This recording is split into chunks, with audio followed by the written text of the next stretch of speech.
नमस्कार। मराठा विद्या प्रसारक समाज संस्था द्वारा संचालित KRT arts, PH commerce and AM science अर्थात KTHM कॉलेज नासिक, विभाग हिंदी, कक्षा SY BSc सेमिस्टर द्वितीय। आज हम कहानी साहित्य देखने जा रहे हैं, जिसमें रत्न कुमार सांभरिया द्वारा लिखित कहानी चर इसका अध्ययन करने वाले हैं। मैं डॉक्टर जगदीश परदेसी।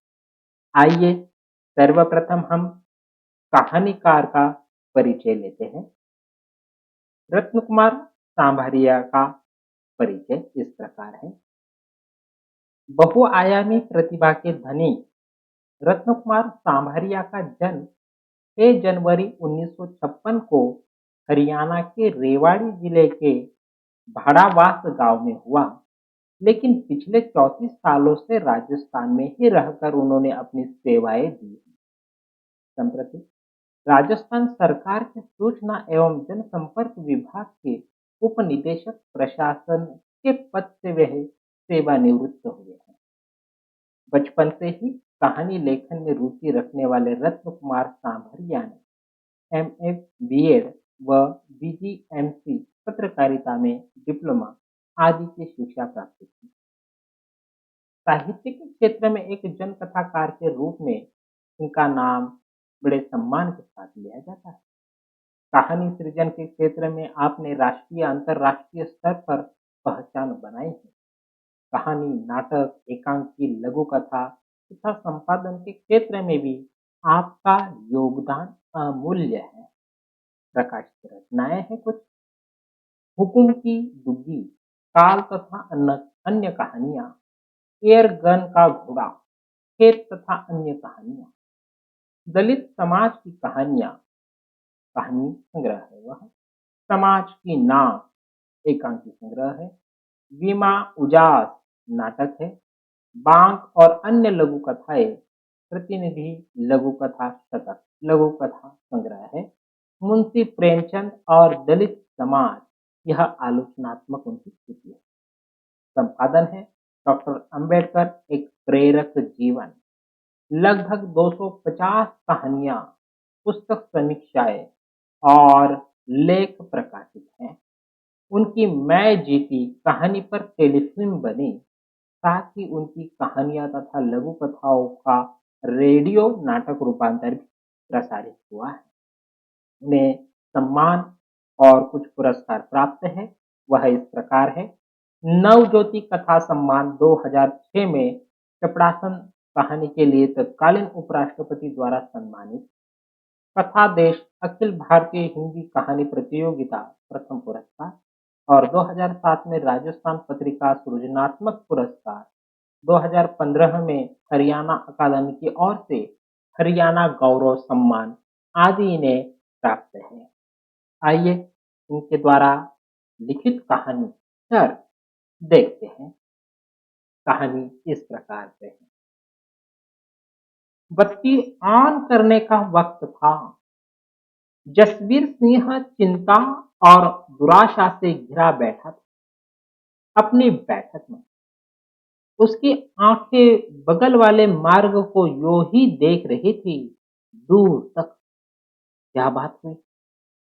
क्यों नहीं आया अब तक वह? क्या बिरजू भी? उसका नौकर बिरजू अंदर की ओर से आकर खड़ा हो गया था, चुपचाप। जसवीर की नजर उसकी ओर घूमी तो संयमित होकर उसने पूछा, मैं तो इस राह को देख रहा था बिरजू। बिरजू ने करिंदरी के स्वर में कहा, मालिक साहब, जब वह आया नहीं तो हवेली की गली से चला गया। जसवीर ने हैरत और घबराहट से पूछा, क्यों नहीं आया वह? कह रहा था उठा ही नहीं जाता, चलूं कैसे?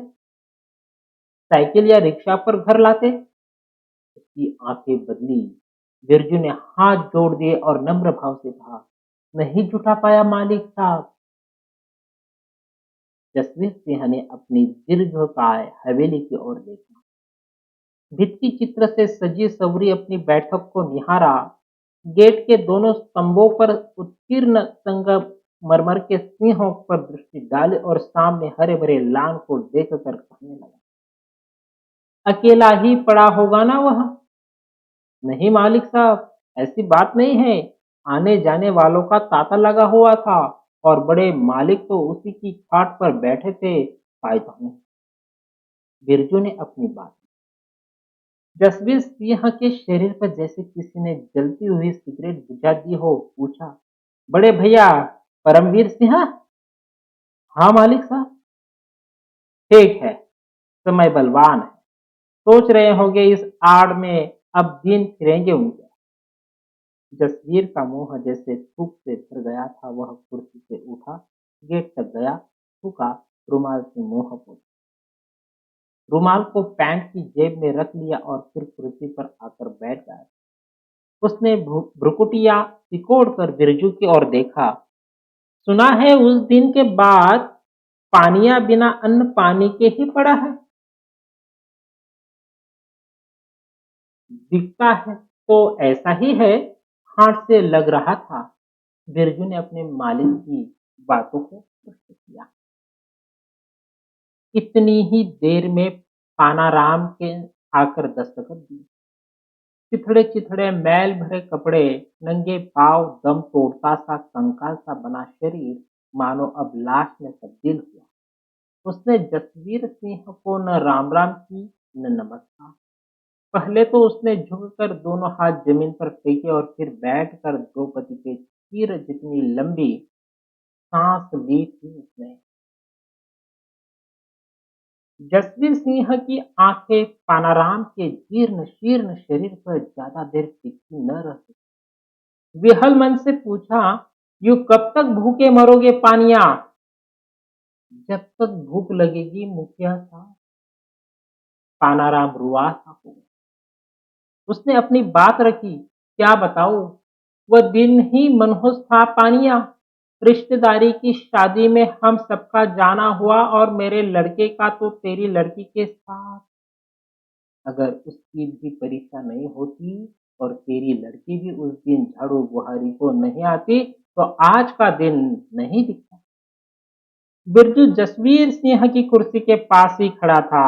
उसने एक बार तो पानाराम की ओर दया व घृणा भरी दृष्टि से देखा और फिर जसवीर की ओर श्रद्धालु आंखों से देखकर कहा, बालक था, कर बैठा गलती। जसवीर ने बिरजू की ओर गर्दन घुमाई। वह उसका यह अखोइया संकेत समझ गया और भीतर चला गया। अब वह पानाराम की ओर देखकर कहने लगा, पानिया, मैं कम दुखी नहीं हूँ। उस हादसे के बाद अगर मेरी जमीन जायदाद को कोई दूसरा वारिस होता तो मैं उस दुष्ट को गोली मार देता। एक मुंह सो बातें गांव से निकलना नहीं बनता। लड़की की क्षत देह और रुदन से सूजी आंखें जैसे पानाराम के सामने आकर खड़ी हो गई थी। उसकी आंखें भर आई और होंठ बस कपकपा कर ही रह गए। जसवीर कुर्सी से उठकर पानाराम के पास बैठ गया था। उसने विवशता और लाचारी से पानाराम के गंधाते कंधे पर हाथ रखा।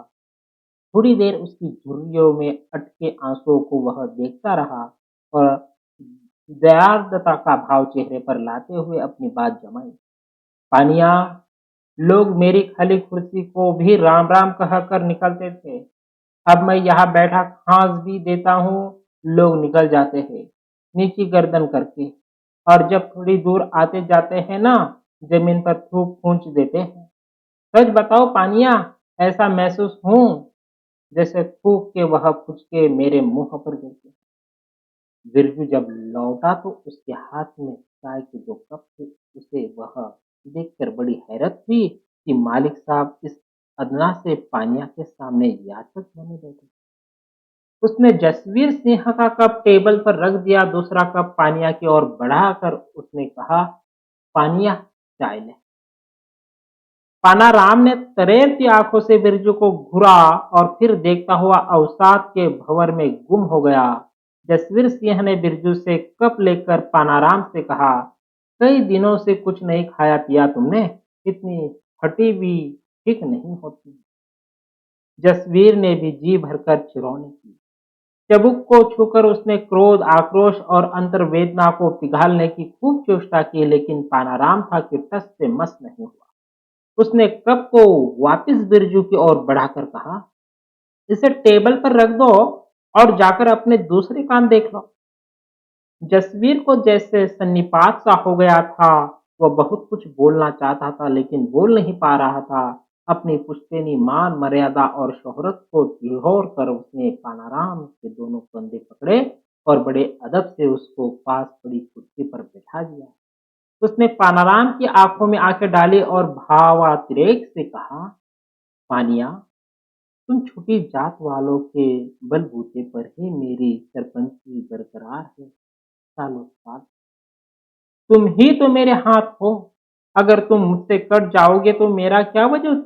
पंखहीन पंछी को देखा है कभी? पानाराम चेष्ट बैठा था, मूर्तिवत।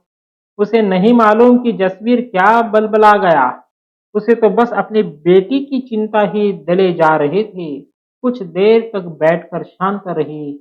आधी रात अंततः इस चुप्पी को जसवीर ने ही तोड़ा। अगले माह तेरी लड़की की शादी है ना, सारा पैसा मैं लगाऊंगा। पानाराम की आंखें डबडबा गई, आंसू ढुलक ढुलक कर नीचे गिरने लगे। कई दिनों से बिना धुले उसके गालों पर रेखाएं खिंच गई, मानो रेत से कोई कीड़ा रेंग गया हो। रोलाई को रोकते हुए वह कहने लगा, वह रिश्ता तो दूसरे दिन ही टूट गया मुखिया साहब। पैसे ले जाओ, दूसरी जगह कहीं कर दो। जसवीर पानाराम की हामी का इंतजार करने लगा। पैसों और गरीब की इज्जत को एक ही तराजू में मत तोलो साहब। शुद्ध पानाराम फपक उठा। जसवीर के चेहरे पर हताश और चिंता एक साथ उभरी। थाना कचहरी घसीटोगे मुझे? नहीं मुखिया साहब। तो एक मेहतर का घर कम हो जाएगा आपके गांव से। पानाराम ने दोनों हाथों से आंखें पोंछ, गांव छोड़ोगे? जसवीर गल सा गया। पानाराम रो गया। गांव छोड़ने से वह दाग नहीं धुलेगा। फिर जहर खाकर मरूंगा पूरे परिवार के साथ। पानाराम की पलकों से आंसू छू पड़े। जसवीर सिंह को कुछ सूझ ही नहीं रहा था कि क्या बोले क्या नहीं। अब किस तरह समझाए पानाराम को। उसने 2-3 बार अपनी बात कहने का साहस भी किया, लेकिन ओठ बुदबुदा कर ही रह गए। एक शब्द भी मुंह से नहीं निकला। उसने एक लंबी सांस ली और हिम्मत हटाकर कहा, पानिया, यूं तो बलात्कार के साथ साथ एक हरिजन परिवार की हत्या का दाग भी लग जाएगा मेरे सफेद चादर। हाथी को हत्या कोई नहीं कहता साहब।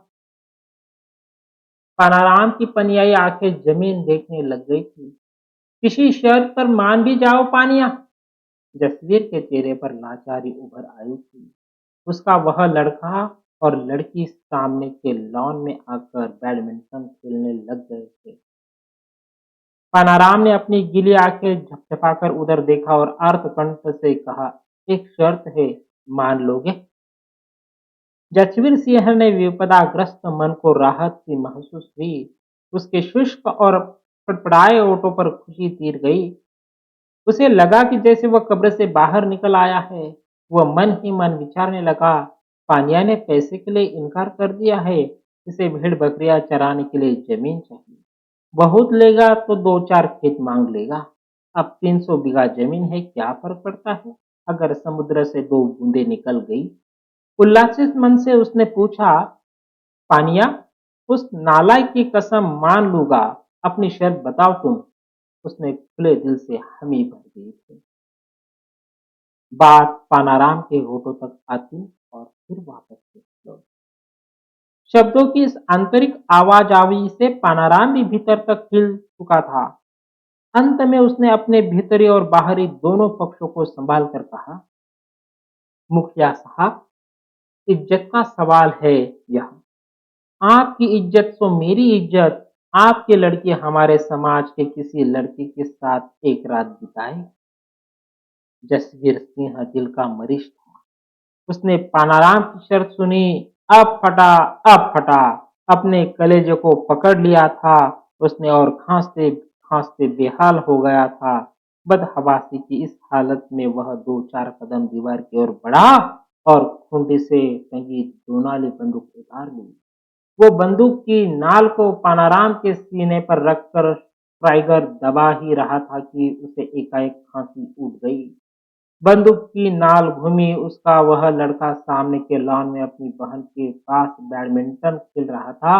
वो गोली जैसी उसी के लिए बनी थी, गोली उसकी छाती को भेद सामने की दीवार से जा टकराई। सामने जब लड़का गिरा तो जसवीर के हाथ से बंदूक छूट गई, जैसे कटा हुआ पेड़ गिरता है जमीन पर। जसवीर गिर पड़ा था। वह मरते मरते बस इतना ही बोल पाया था, पानिया। पानाराम कुर्सी से उठा। उसने जसवीर सिंह की छाती पर पाँव रखकर उसे लांघा। लान की तरफ वह लपका, उसके मृत पुत्र के मुंह पर थूका और कबीरदास जी का कोई भजन गुनगुनाता हुआ अपने घर लौट आया। इस प्रकार यह कहानी यहाँ पर समाप्त होती है। संक्षिप्त कथा सार इस प्रकार से है। जीवन के चितेरे कथाकार रतन कुमार सांभारिया की कहानियों में ठेठ देसीपन व जमीनी गंध है। उनकी कहानियां सामाजिक सरोकार से ओतप्रोत है। उनकी कहानियों में दमित, शोषित, वंचित आदिवासियों का चित्रण मानवीय संवेदनाओं के साथ किया गया है। उनकी कहानियां सामाजिक संरचना पर तीखा व्यंग्य कराती, अपने दलितों के स्वाभिमान, उनके मान सम्मान, संघर्ष और स्थापना के मुद्दों को शिद्दत से उठाया है। उनका मानना है कि दमित कहानियों में पीड़ा और संघर्ष दोनों सामने आने चाहिए। दमित कहानी का उद्देश्य समाज विभाजन या नफरत फैलाना नहीं, बल्कि मनुष्य में मनुष्यता पैदा करना और रूढ़ वैचारिकता में बदलाव कर नवाचार की स्थापना करना है। फिर कहानी में सरपंच जसवीर के बेटे द्वारा पानाराम मेहतर की लड़की के साथ कुकर्म करने पर भी पानिया दबंग जसवीर के सामने शर्त रखता है, मुखिया साहब, इज्जत का सवाल है, आपकी इज्जत सो मेरी इज्जत, आपकी लड़की हमारे समाज की लड़की के साथ एक रात बिताएगी। छोटी सी एक चिंगारी शोला कैसे बनती है, यह कहानी दर्शाती है। दमित चेतना, स्वाभिमान और जिंदगी की पुकार से भरपूर सांवरिया की कहानियां धर्मियों में पहुंचकर परिवर्तन का शोर कराती है, जीवट पैदा करती है, जज्बा दिखाती है। उनकी कहानियों में सबसे बड़ी विशेषता यही है कि उनके पात्र निराश हताश नहीं होते। उनमें जिजीविषा के दर्शन होते हैं। समाज में न्याय के लिए, साफ सुथरी जिंदगी बसर करने के लिए, पुनर्वास की चाह और स्थितियों से जूझने के लिए उनके पात्र हमेशा तत्पर रहते हैं। उनकी कहानियों की भाषा शैली की विशेषता ये है कि शब्दों पर पकड़ और विषय के प्रति गहराई होने के कारण वो पाठकों को बांधे रखती है। इस प्रकार से प्रस्तुत कहानी यहाँ पर समाप्त होती है। धन्यवाद।